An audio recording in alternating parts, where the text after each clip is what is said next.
Olá, uma excelente noite a você. Seja bem-vindo ao programa Primeiro Plano dessa semana, local onde você fica por dentro de todas as notícias e destaques da TV das Bênçãos do Pai.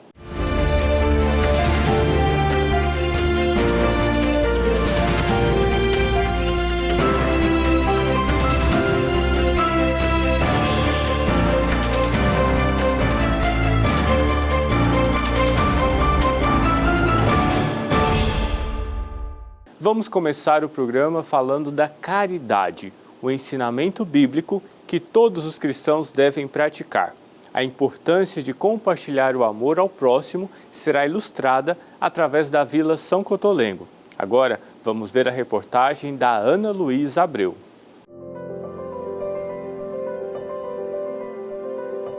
Amar a Deus sobre todas as coisas e o próximo como a nós mesmos é um dos mandamentos mais importantes da Bíblia e também a definição de caridade. O coração de quem pratica esse gesto age sem interesse e sem esperar nada em troca. Assim nasceu a Vila São José Bento Cotolengo, com o propósito de cuidar com amor dos mais necessitados. Foi fundada por um missionário redentorista, Padre Gabriel Vilela, que tinha em seu coração, como bom redentorista que foi, a chama da caridade, como acontece com todo cristão. Então, a Vila São Cotolengo, de fato, sim, é filha da caridade. A maior instituição filantrópica do Centro-Oeste se mantém por meio da boa vontade da comunidade. Vivemos realmente por meio da caridade das pessoas. E dentre essas pessoas se destacam aí as irmãs vicentinas, filhas da caridade, que há muitos anos já trabalham conosco aqui na instituição. Elas doam suas vidas em prol dos nossos pacientes. E a caridade, ela é manifestada em tudo aquilo que buscamos realizar aqui na Vila, a partir do nosso atendimento às pessoas externas e, sobretudo, no cuidado com os nossos mais de 300 pacientes que moram aqui conosco. A caridade é uma forma de expressão fraternal e espiritual. É se doar ao próximo com compaixão e amor. E essa é a missão da Vila São Cotolengo: promover vida com excelência para a pessoa com deficiência e em situação de vulnerabilidade social. O trabalho voluntário e as doações que podem ser feitas durante o ano todo são uma forma visível do gesto do bem e refletem o bom coração das pessoas. Às vezes as pessoas se perguntam: o que eu posso fazer para ajudar essa instituição, essa obra tão bonita da Vila São Cotolengo? E existem muitos meios. Você pode ser um voluntário, você pode doar um pouco do seu serviço e, sobretudo, fazer as suas doações. E vale dizer que aqui recebemos doações durante todo o ano. Doações de roupas, doações de calçados, de alimentos, a sua oferta generosa também. Então, tudo isso colabora com o crescimento da nossa instituição. Existe um segredo para ser caridoso? O Padre Tiago Azevedo nos conta sobre a importância de desenvolver atitudes caridosas. A caridade, ela nos ajuda a vencer o egoísmo que existe em cada um de nós. E por meio da caridade, nós nos atentamos às necessidades de nossos irmãos e irmãs. Então, para ser uma pessoa caridosa, basta ter boa vontade e estar disponível para ajudar ao próximo em suas necessidades. O cuidado com os 330 pacientes da Vila acontece em período integral, envolvendo 760 colaboradores que juntos se dedicam à missão de servir. O hospital oferece 3 especialidades médicas, terapêuticas e odontológicas, a partir do convênio com o SUS e empresas particulares, além de uma alimentação saborosa e muito bem preparada pela equipe da cozinha. O coração aberto ao amor e ao próximo busca sempre ajudar os irmãos. É nobreza e virtude ser caridoso. Todo o bem que fazemos, de alguma forma, retorna para nós.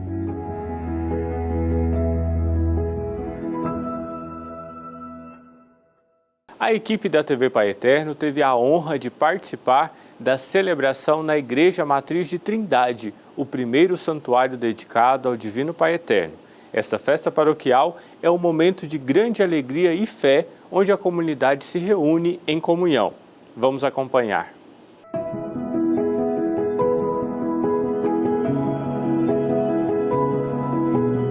Deus nos deu a vida e vida em abundância. Como é bom poder chamar o Criador de Pai e sermos inundados por esse amor tão único, especial e diferente de todos os outros. Com o propósito de compartilhar a palavra da salvação através da confraternização com a comunidade, a Festa Paroquial 2023 começou com a Santa Missa, emocionando todos os filhos e filhas do Pai Eterno. Doenças, para que sejam remediadas com a vossa misericórdia. O Padre João Paulo nos chama a atenção para o significado da festa durante os 10 dias. Essa celebração é o marco inicial dos 10 dias de caminhada dessa paróquia. Todas as comunidades se unem para poder celebrar a sua fé no Divino Pai Eterno. A gente sempre diz, durante a Romaria do Divino Pai Eterno, que acontece no final de junho e termina no início de julho, os trindadenses estão empenhados em trabalhar e às vezes não têm o tempo necessário para poder refletir esse tema, poder rezar de forma mais tranquila. E a festa paroquial é o que, de fato, possibilita que os trindadenses possam entrar dentro dessa mística proposta do tema. Tanto que o tema é o mesmo justamente para que os trindadenses possam degustar da beleza daquilo que a igreja nos oferece. Para o Padre João Bosco, a vida é um dom de Deus e devemos sempre conviver uns com os outros de forma feliz. Repetindo novamente o ritual da Romaria do Divino Pai Eterno, que é para agora o povo de Trindade reviver essa festa bonita que foi a Romaria. E tanta gente, viu aí a igreja cheia de trindadenses, de romeiros, de devotos do Pai Eterno, celebrando a missa, agora com o nosso provincial Padre João Paulo, presente nesse primeiro dia de festa paroquial. E é lógico que acabando aqui a missa, todo o povo lá fora, nessa festa, nesse momento de convivência, de confraternização. É frango assado, é bingo, é brincadeira, é som ao vivo. Para quê? Para que a gente possa celebrar a vida. Porque a vida em primeiro lugar, a vida em primeiro lugar. A vida é dom de Deus. Sueli veio de Monte Belo, em Minas Gerais, para viver essa experiência única com a família. Ela conta que precisava estar aqui para se curar de um momento difícil que tem passado. Eu estou muito aliviada e muito aliviada hoje. Nós desejamos que o Pai Eterno, com certeza, Ele vai curar o seu coração e vai fazer de você, dessa situação ruim, a resiliência, que você saia dela muito melhor. Tenho certeza. E Ele está nos braços do Pai. Vai lá agora aproveitar que a festa só está começando. Após a celebração, é hora dos festejos começar. A quermesse foi realizada ao lado da Igreja Matriz e contou com a participação de inúmeras famílias que juntas celebram com animação o amor de Deus. Ótima essa festa, parabéns! Ótima festa, missa maravilhosa, animação ótima. Já dancei até um forrozinho aqui, nossa, mas tá tudo de bom essa festa. Meus amigos estão aqui, até que ele saiu agora, mas vou convidar mais gente para estar aqui também, continuando nos próximos dias dessa festa, porque tá maravilhosa. Na festa teve um pouco de tudo, brincadeiras, rodas de conversas e variedades de comidas para todos os gostos.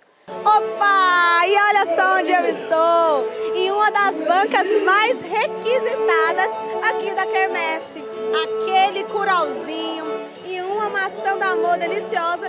Eu não ia perder por nada, né? Agora eu vou comer, mas antes eu preciso conhecer essa família que se dedica sempre a servir nas comunidades e ao Pai Eterno. Estou aqui com a Soraya, com o seu esposo José, o filho, a mãe e a cunhada. Soraya, conta pra nós essa importância de servir aqui nessa quermesse e principalmente ao Pai Eterno.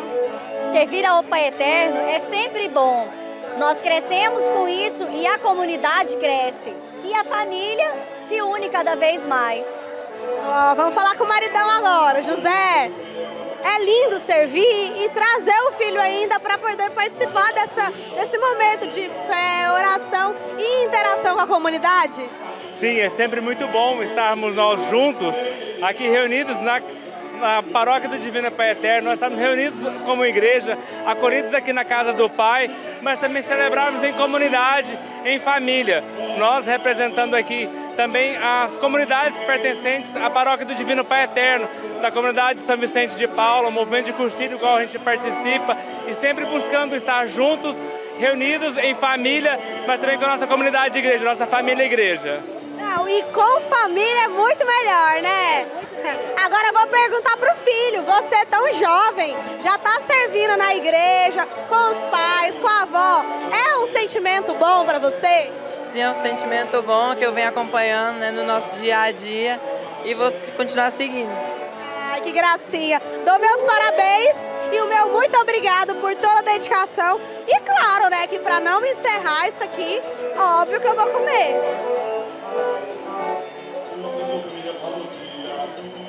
E olha só quem eu encontrei aqui agora, o Rodolfo. Tudo bem? Boa noite. E aí, tá aproveitando para comprar um caldo de feijão? O melhor que tem, viu? Vou te contar. Sem meu caldo de feijão nem tem janta hoje, viu? Deixa eu te falar que eu sou mais do frango. Eu acho que um caldinho de frango combina mais com um tempinho frio desse. Ainda mais choveu agorinha, né? Ainda mais dá aquela chuvinha boa, dá uma refrescada. E eu fiquei sabendo que ela tá dando lance aqui e a gente tá comprando tudo, viu? Eu não. Rodolfo, boa festa, aproveita. São 10 dias de festa, tenho certeza que você vai interagir ainda mais com todos os seus amigos aqui, né? Claro, se Deus quiser. Obrigado, gente. E já teve ganhador do primeiro bingo. São os irmãos Gabriel e Miguel. Boa noite. Vocês estão felizes por ter ganhado o primeiro bingo? Gabriel, conta pro pessoal, você ganhou o bingo, como é que foi? Eu vi que vocês saíram correndo. Quase não ganha. Nós quase não ganha muito bingo. Então ganhou e a sensação deve ter sido maravilhosa, né? Foi correndo. Música, diversão, não poderia faltar na quermesse. E é com essa animação e nesse climinha de festa e música de qualidade que termina o primeiro dia da festa paroquial 2023. Um momento de muita alegria, descontração, evangelização ao Pai Eterno. Foi um momento maravilhoso e com essa dança eu termino. Até mais! O mês de setembro foi escolhido pelos bispos do Brasil como o mês da Bíblia, em razão da festa de São Jerônimo, celebrada no dia 30. Vamos ver mais sobre isso na reportagem de agora. A leitura faz bem para a mente e para o espírito. Além de expandir a imaginação, os livros têm o poder de levar os leitores para novas dimensões, a partir de todo o conhecimento adquirido. Com a Bíblia Sagrada, da mesma forma. Ela não é um livro comum e igual a nenhum outro já escrito. São nessas páginas que encontramos tudo sobre o amor do Pai por cada um de seus filhos e filhas. A Bíblia é o livro mais vendido em todo o mundo e, com tamanha relevância e importância, a Igreja Católica escolheu setembro como o mês em sua homenagem. A celebração do mês da Bíblia na Igreja no Brasil começou exatamente no ano de 1971, quando a Arquidiocese de Belo Horizonte celebrava os seus 50 anos. E ali, nessa celebração, colocaram em evidência a leitura da Palavra de Deus. Muitos frutos foram colhidos dessa celebração da Arquidiocese de Belo Horizonte. Por isso, as outras dioceses também aderiram a esta forma de incentivar as pessoas a se tornarem mais próximas da Palavra de Deus, e por isso a CNBB, a Conferência Nacional dos Bispos do Brasil, instituiu oficialmente que o mês de setembro no Brasil fosse dedicado à leitura da Palavra de Deus. Não que somente no mês de setembro devemos ler a Sagrada Escritura, mas para evidenciar esta necessidade e a importância da Sagrada Escritura como regra suprema de fé na nossa vida. É nesta obra que encontramos a revelação de Deus. Cada palavra nos guia, aquece o coração e nos dá discernimento para todas as escolhas da vida. Ela é quem orienta, ela é quem guia a nossa vida. Nela está a história da salvação, como Deus se revela ao ser humano e como o ser humano corresponde a esta revelação de Deus. Sempre é uma iniciativa de Deus, mas que exige do ser humano uma resposta. Então aqui nós encontramos exatamente esta revelação de Deus, que é lenta, na história e que o ser humano, pouco a pouco, vai compreendendo esta manifestação de Deus na sua história e respondendo até chegar à plenitude da revelação em Jesus Cristo e o início das primeiras comunidades cristãs. Estima-se que já foram vendidas mais de 5 bilhões de cópias dessa obra, que reúne textos sagrados do cristianismo. A Bíblia Sagrada já foi traduzida até o momento para 532 idiomas e é considerada nos dias atuais como um marco na história da humanidade. A palavra Bíblia é de origem grega e tem um significado especial, que talvez poucos saibam. E diferente de muitos livros, ela não tem apenas um autor, mas inúmeros. A palavra Bíblia significa justamente biblioteca, um conjunto de livros. Aqui nós temos exatamente 73 livros que foram escritos por pessoas diferentes, em épocas diferentes, em lugares diferentes e culturas diferentes. É importante que a gente tome consciência disso também. Aqui nós temos um arco temporal de pelo menos 5 séculos do livro mais antigo ao livro mais recente do Novo Testamento. E para compreender bem a Sagrada Escritura é preciso que a gente tenha consciência do texto, do contexto e do pretexto, isto é, a gente precisa se inserir também na cultura em que o texto foi escrito e fazer este esforço de trazer o texto para a nossa cultura. Sem ler e refletir em cada texto, não tem como identificar qual a vontade de Deus e o que o nosso Pai quer falar ao nosso coração.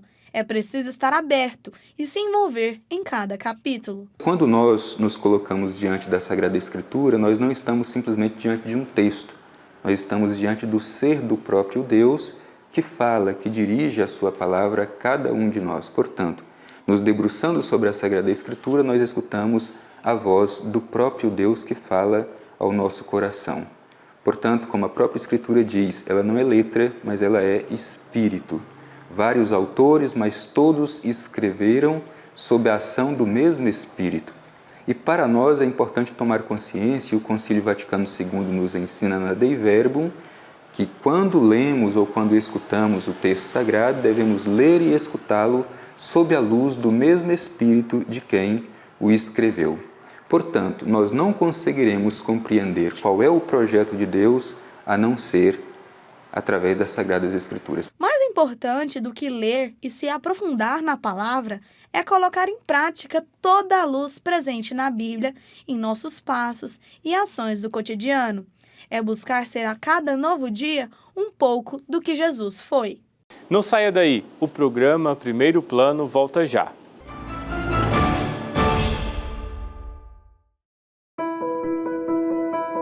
Agora está ainda mais fácil para você contribuir com as obras do Divino Pai Eterno. A Associação Filhos do Pai Eterno conta com mais uma chave Pix. Basta acessar o aplicativo do seu banco na área Pix e usar a chave pix@paieterno.com.br. É simples e prático. Colabore com essa família de amor.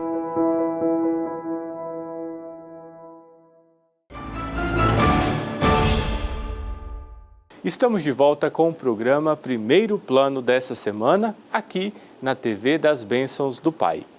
O cenário de energia renovável no Brasil está cada vez mais promissor, com alternativas limpas fortalecendo o desenvolvimento nacional. Agora, vamos ouvir uma conversa do repórter Alex Rodrigues com especialistas sobre esse assunto.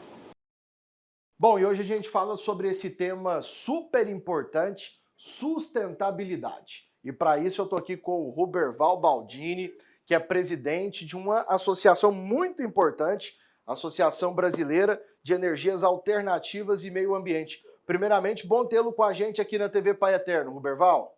Foi um prazer receber o convite de vocês e falar aqui para o seu público, sua audiência, sobre energia renovável. Nós que na ADEAMA nascemos em 92, sobre o espírito de colocar a energia renovável, solar principalmente, no coração do brasileiro. Por quê?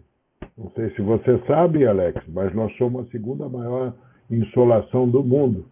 E não usar energia solar é um pecado que nós fazemos para a natureza. Então, falar sobre isso é um tema que para mim me agrada muito.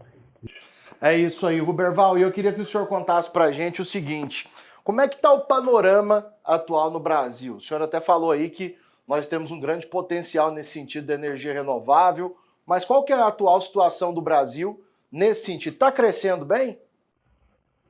Nós estamos vivendo no mundo uma situação de transição energética, por conta de que todos nós sabemos que o planeta está sendo ameaçado pelas transformações todas que a gente vem fazendo nesses últimos 100 anos.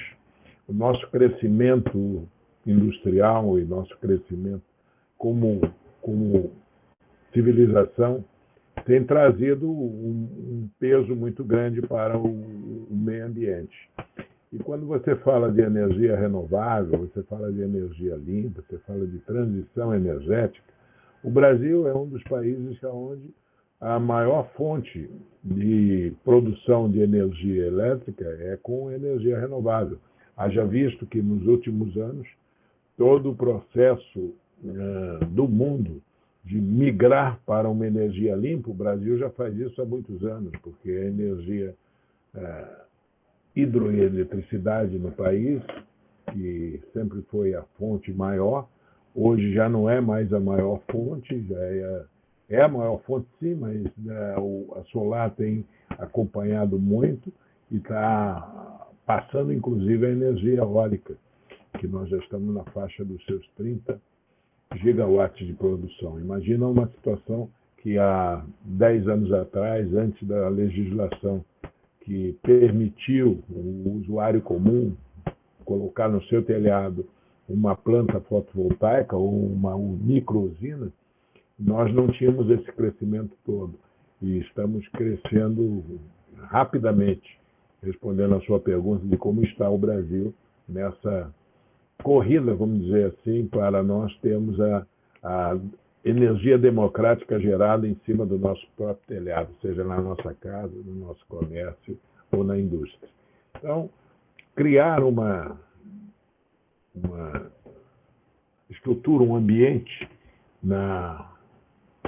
para que todos os brasileiros possam fazer uso dessa energia, ainda tem um caminho muito longo pela frente. Para você ter uma ideia, nós temos mais de 87 milhões de conexão da energia elétrica nos lares do Brasil. O que significa isso? Cada conexão com as suas concessionárias em cada um dos estados faz 87 milhões de usuários. E nós temos menos de 5% conectado a essa rede, que é produção por energia renovável, o que significa que nós temos uma taxa de crescimento aí muito grande para os próximos anos. Ô Ruberval, e assim, um assunto importante, claro que a gente tem aqui, como o senhor bem citou, a energia eólica, tem também a energia solar, mas existe alguma outra fonte, assim, pelo menos já vem sendo estudado, alguma outra fonte de energia renovável, além dessas duas, ou não? Nós temos no país uma estrutura onde o desenvolvimento das fontes em estudo, em universidades e mesmo na cadeia produtiva tem sido acompanhado em vários segmentos. Por exemplo, o biogás, que nós temos várias rotas de biogás acontecendo no país, nós temos o gás natural, que são fontes de energia, né, renovável a partir de situações que faz a transição energética do petróleo para isso. Nós temos a energia eólica e solar, como você bem situou, com um potencial muito grande de desenvolvimento. Mas a indústria brasileira, para esse desenvolvimento, ainda tem que caminhar em alguns passos, porque os equipamentos ainda têm sido trazidos de fora e o fornecimento dos equipamentos depende de uma importação. Poucas fábricas no mundo detêm o desenvolvimento da cadeia de solar fotovoltaico. No Brasil nós temos o solar térmico, várias fábricas já fabricando esses equipamentos, que há uma diferença, não sei se você sabe, entre o solar térmico e o solar fotovoltaico. Um você faz o aproveitamento direto do calor e o outro você faz o aproveitamento direto da luz através do efeito fotovoltaico. Já as outras fontes, como a energia maremotriz, tem vários estudos de desenvolvimento. A EPE, que é o órgão do governo que faz os estudos e prevê o potencial de todas essas fontes que o Brasil tem como riqueza, tem projeções para 2030 do desenvolvimento cada vez maior de todas essas fontes. Então, nós falamos em biodiesel, nós falamos em o próprio etanol, a produção do álcool através da cana-de-açúcar, né? Nós falamos de o gás natural, nós falamos de energia eólica, energia solar, e agora cada vez mais presente a combinação híbrida dessas fontes todas. Nós estamos falando de uma transição onde o Brasil tem visto o hidrogênio como uma das fontes de grande desenvolvimento. Tem hidrogênio verde, azul e cinza, que cada um é um processo que está em desenvolvimento. Enfim, todas essas fontes combinadas trazem uma transição energética para um país com a nossa dimensão muito favorável, muito positiva, para que a cadeia produtiva de cada uma delas possa se desenvolver. Ô Ruberval, e assim, até para a gente já fechar aqui, te agradecendo pela oportunidade desse bate-papo, como é que as pessoas em geral, né, as pessoas comuns, elas podem buscar mais informações a respeito da energia sustentável? Até aproveitando que o senhor é presidente da Associação Brasileira de Energias Alternativas e Meio Ambiente, como é que essas pessoas elas podem buscar mais acesso? Porque eu vejo que muita gente tem curiosidade, mas às vezes não sabe onde buscar uma informação correta a respeito do tema. Eu tenho feito, Alex, divulgação em vários encontros em torno de trazer à população o conhecimento necessário para que ela tome decisão. E a energia solar fotovoltaica, você está vendo, a mídia, de uma forma geral, tem colocado aí que a energia solar é uma solução. E realmente é uma solução, mas que precisa ter conhecimento, saber aonde buscar o fornecedor correto, onde fazer o seu projeto corretamente, aonde desenvolver uma solução que seja adequada para a sua necessidade. Então, a BEAMA é uma associação que desde 92 divulga isso, e você pode entrar no site www.abeama.org.br, que nós temos lá algumas informações que podem trazer para vocês. E também nós temos o nosso WhatsApp, que você pode divulgar aí, onde nós podemos informar os cursos que estão acontecendo. Nós temos desde cursos para o formador de opinião, ou seja, aquela pessoa que queira entender um pouco mais de como usar essas fontes de uma forma efetiva, como uma pessoa comum que quer pôr na sua casa um sistema de energia e não sabe qual é o melhor caminho a analisar. Então, fica aqui a dica de entrar em contato conosco, e as perguntas podem me dirigir através do WhatsApp, podem me dirigir através de um e-mail pelo nosso site, que nós vamos responder a todos vocês. É isso aí. Ouvimos o Ruberval Baldini falando a respeito de energia renovável, de sustentabilidade. Eu volto com você aí no estúdio. Vamos discutir um grave problema de saúde pública, o tabagismo, uma das principais causas de morte mundialmente.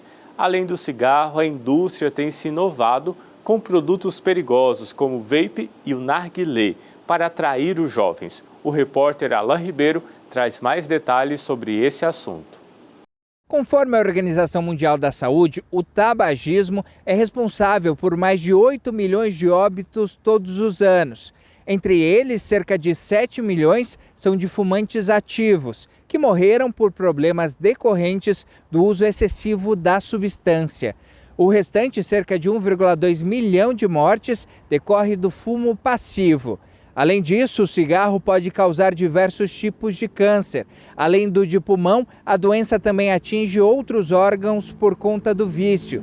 Sobre esse tema, eu conversei com o Dr. Wesley Pereira Andrade, que é médico titular da Sociedade Brasileira de Cirurgia Oncológica.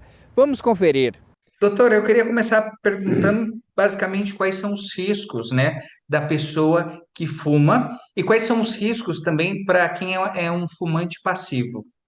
Perfeito. Então, o cigarro, ele tem uma série de compostos químicos que vão levar a várias doenças. Então, por exemplo, o principal composto químico do cigarro que prejudica rapidamente é a nicotina. A nicotina é uma droga que vai ao cérebro, causando uma sensação de prazer, e rapidamente essa nicotina se desliga do receptor do cérebro, causando uma sensação de desprazer, digamos assim. E daqui a pouco o cérebro vai precisar de outro cigarro para ter nicotina, para ter prazer. Então isso, nós estamos falando de uma dependência química. Então a nicotina gera dependência química.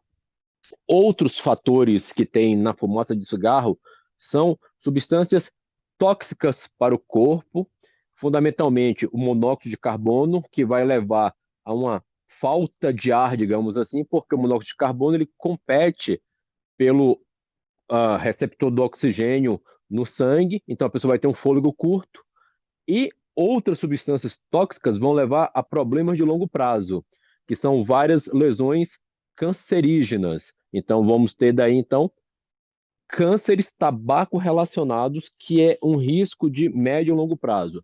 Fundamentalmente o câncer de pulmão, o câncer de boca, câncer de esôfago, câncer de estômago, câncer de rins e vias urinárias, né, bexiga, câncer de intestino e outros cânceres também tabaco relacionados. Doutor, eu queria perguntar para o senhor justamente se existem medicamentos ou alguma forma que pode ajudar a pessoa a deixar o tabagismo. Ótima pergunta. Então, fundamentalmente, o tabagismo leva ao vício, né, pela dependência química da nicotina. Então, a pessoa pode até entender que ele tem risco de ter câncer de pulmão, mas a tomada de decisão vai envolver ele superar a dependência química.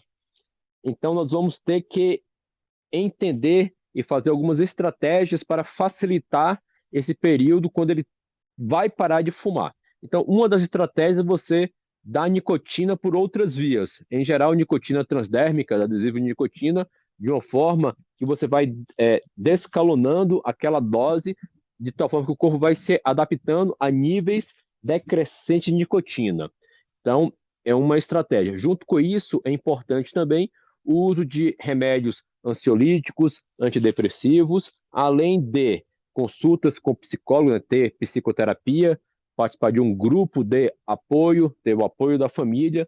Tudo isso, de uma forma associada, potencializa o êxito de parar de fumar. O mais importante, nós sempre recomendamos principalmente para a população adolescente, infantil, é que não se envolva com o cigarro. O cigarro eletrônico ele veio na perspectiva de seduzir este público, porque já não tem mais aquele cheiro ruim que era tão estigmatizante para os tabagistas. Às vezes tem até cheiro bom, várias essências, na perspectiva de a indústria do tabaco tentar seduzir esses iniciantes, esses novos adeptos, né, para tentar trazer para o vício. Mas a recomendação é que quem nunca fumou realmente não tente dar a primeira tragada, porque a nicotina vicia muito rapidamente. O presidente Lula reestruturou a distribuição de informação da ABIN com um novo decreto. Uma plataforma de compartilhamento de dados estratégicos será introduzida. A repórter Lohane Castro tem detalhes sobre essa importante atualização. O lançamento do novo Sistema Brasileiro de Inteligência foi na sede da ABIN, que também homenageou os servidores pelo Dia do Profissional da Inteligência. O decreto, assinado na manhã desta quarta-feira pelo presidente Lula, foi entregue pelo vice-presidente Geraldo Alckmin, à diretoria da agência. A nova plataforma de compartilhamento de dados estratégicos será mais segura. O novo sistema, ele organiza os órgãos federais de maneira harmônica e complementar, sem hierarquia entre eles, ou seja,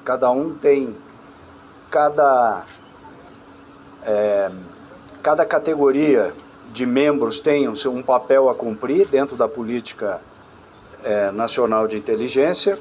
Então, o que nós fizemos foi, atendendo o pedido do presidente, organizar o sistema, dar racionalidade ao sistema e também fortalecer o papel da Agência Brasileira de Inteligência, conforme previsto na lei, como órgão central do sistema. Em 8 de janeiro, por exemplo, durante os ataques aos 3 poderes, os informes de inteligência foram compartilhados pelo WhatsApp. O novo SISBIN vai criar um sistema de comunicação seguro, com criptografia de Estado, como o das urnas eletrônicas. Qualquer sistema, para que ele tenha concretude, né, uma existência no mundo real, não adianta estar bem desenhado na lei e no decreto. Ele precisa acontecer no mundo real. E isso foi uma das análises que a BIM fez e discutiu com os parceiros.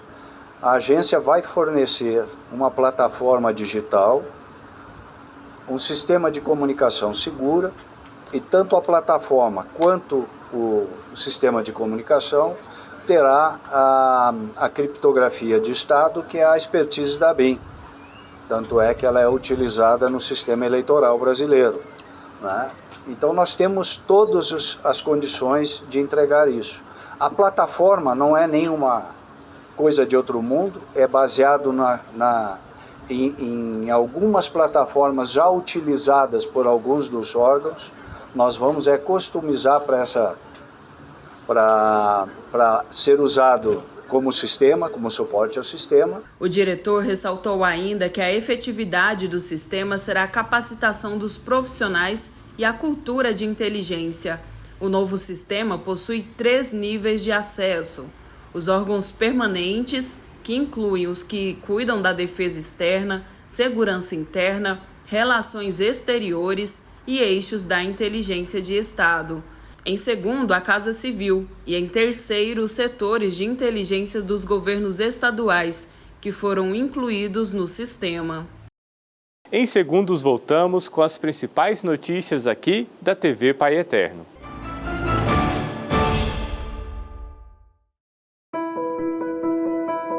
Agora está ainda mais fácil para você contribuir com as obras do Divino Pai Eterno.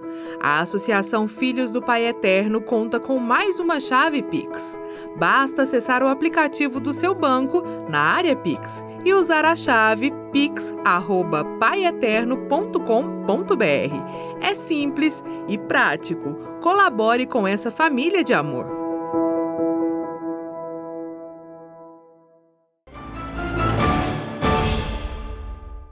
Estamos de volta com o programa Primeiro Plano dessa semana.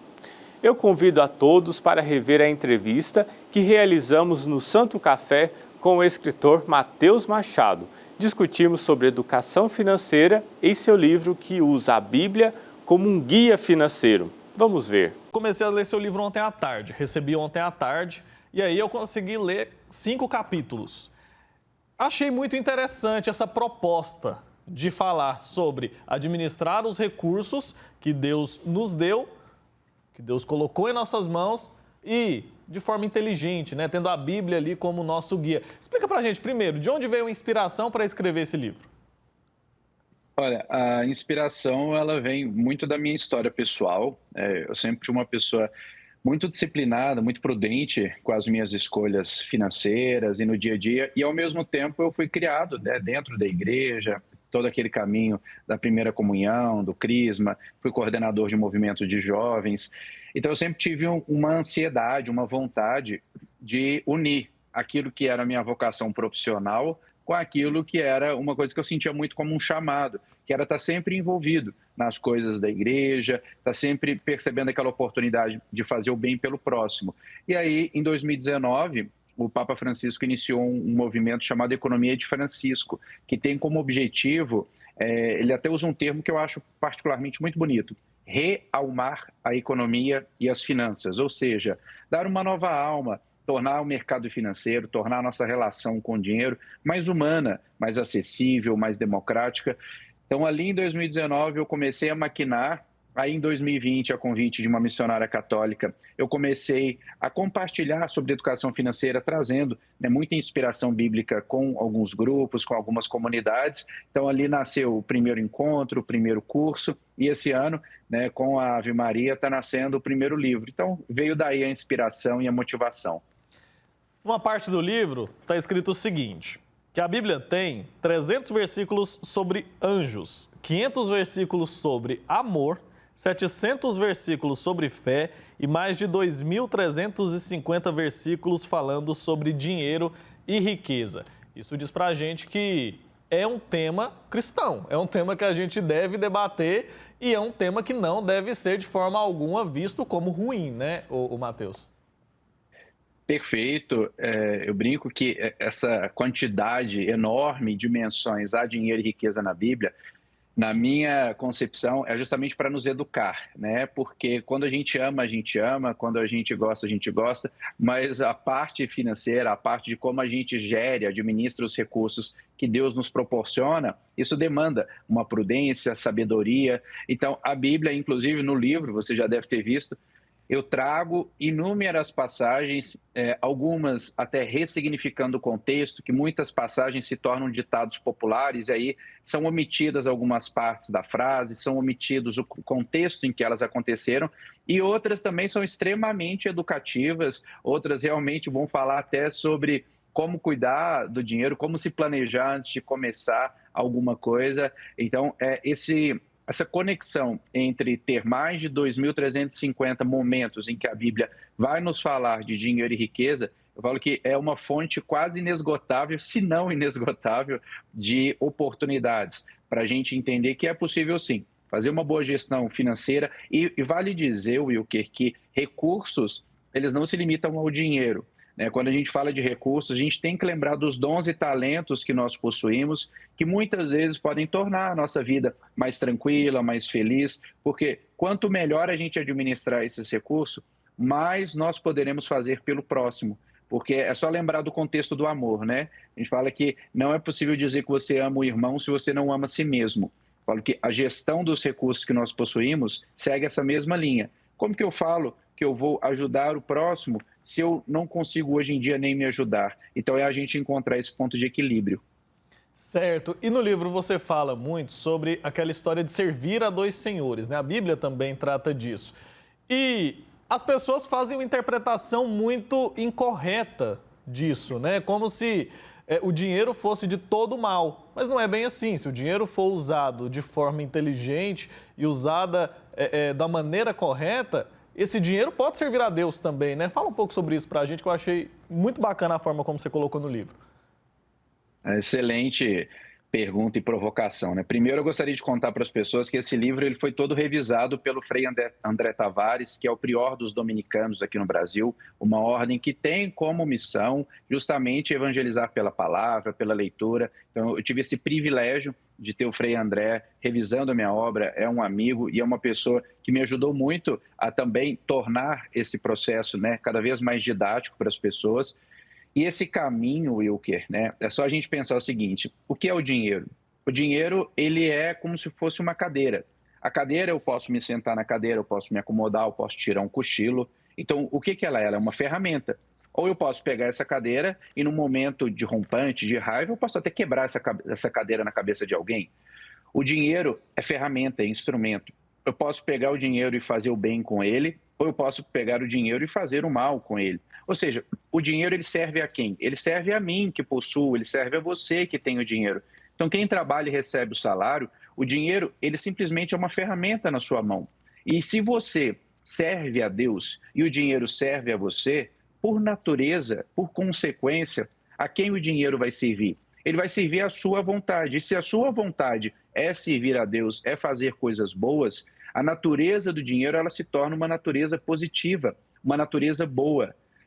Tem pessoas que falam assim, o dinheiro atrai pessoas ruins. Digo, não. O que vai atrair pessoas ruins, muitas vezes, é a nossa falha de caráter. Quando a gente tem uma necessidade de ser elogiado, de ser bajulado. E aí você vai começar a ter perto de você pessoas que vão ficar te bajulando pelo que você tem e não pelo que você é. Então, essa sequência de o dinheiro nos serve e se nós servimos a Deus, a quem o dinheiro servirá, a quem os nossos recursos servirão, servirão a Deus. É só a gente pensar dessa forma, é só uma ferramenta. Como o livro é uma ferramenta de ensino, como a cadeira é uma ferramenta de descanso. Exatamente. É a forma como a gente usa, né? Tem mais a ver com o indivíduo. Então é bacana a gente pensar sobre isso, porque muita gente se prende a uma vida sem riqueza, porque acredita que o dinheiro ali é a raiz de todo mal. Inclusive, tem gente, isso se transformou num ditado popular errado, né? Porque a Bíblia diz o seguinte, lá em Timóteo, está dizendo assim, ó, a raiz de todos os males é o amor ao dinheiro. E aí, isso aí se tornou o seguinte ditado popular, o dinheiro é a raiz de todos os males. Então tem uma diferença muito grande, né? Uma palavrinha fez toda a diferença aí. E é importante, né, a gente sempre fazer o estudo bíblico. A palavra amor, nessa tradução, ela em outras traduções também é tratada como o apego ou o excesso de apego. Então, é importante a gente ver que nesse contexto, quando ele nos coloca o amor ao dinheiro, está querendo dizer, quando você se apega excessivamente, quando você valoriza demais. Então, quando a gente tira essa palavra, né, da frase e transforma num ditado popular, falando, não, isso está na Bíblia, primeiro, nós estamos errados. Né? Não é isso que está na Bíblia. O que está na Bíblia é o que acabou de ser dito pelo Wilker. O amor ao dinheiro é aquele apego, gente. Quando a gente se apega demais, por exemplo, ao trabalho, você começa a faltar da festa de aniversário dos filhos, não vai na apresentação da escola, não encontra os seus amigos. Quando você se apega demais a qualquer situação, a comida, aquilo vai se tornar gula. Quando você se apega demais a um relacionamento, você se torna dependente emocional de outra pessoa. Ou seja, nada disso é saudável. Então, em que momento nós podemos imaginar que o amor ao dinheiro, o apego ao dinheiro vai fazer bem para alguém? É claro que não vai. É importante a gente entender o contexto em que aquilo foi mencionado, porque senão a gente coloca o dinheiro como se fosse um inimigo na nossa vida. E aí o que a gente perde? A gente perde a oportunidade de transformar aquela ferramenta, aquele instrumento, em algo positivo na nossa vida. Quantas vezes a gente passa dificuldade financeira, a gente tem um problema de saúde na família, a gente tem um imprevisto e a gente precisa correr atrás de alguém que tem dinheiro. Então, quando a gente faz isso, a gente entende que o dinheiro não é sempre negativo, muito pelo contrário. É como nós significamos o dinheiro na nossa vida. Então é importante, Wilker, que as pessoas que estão nos acompanhando entendam que a forma que a gente vai interpretando isso influencia muito na forma que nós gerenciamos os recursos que a gente tem. Porque aí a pessoa começa a falar assim, não, dinheiro não é importante. Importante para mim é a minha fé. Olha, importante para mim é com quem eu estou. Tudo isso é importante, porque na verdade, até o Frei André no prefácio do livro, ele faz uma menção muito bacana a uma pregação de Santo Tomás de Aquino, quando ele cita lá, né, que o menino Jesus, ele cresceu em todas as dimensões. Ele cresceu em estatura, ele cresceu em graça, e ele traz essa abordagem da passagem da pregação de Santo Tomás. Nós também devemos tomar esse cuidado. Estamos nós crescendo em todas as dimensões, porque o Deus que é Deus das coisas imateriais, que é Deus do amor, que é Deus da fé, também é o Deus das coisas materiais, dos instrumentos, dos recursos. O próprio São José, Wilker, ele foi um empreendedor, ele foi alguém que teve que fazer gestão financeira para que a sua família pudesse ter a necessidade atendida. Então é importante nós lembrarmos, quando nós conflitamos com o dinheiro, muitas vezes nós estamos dizendo para aquele recurso que Deus está nos dando a oportunidade de alcançar, que aquilo não é importante para a gente. E de que forma, então, um cristão deve ver o dinheiro e tomar suas decisões financeiras?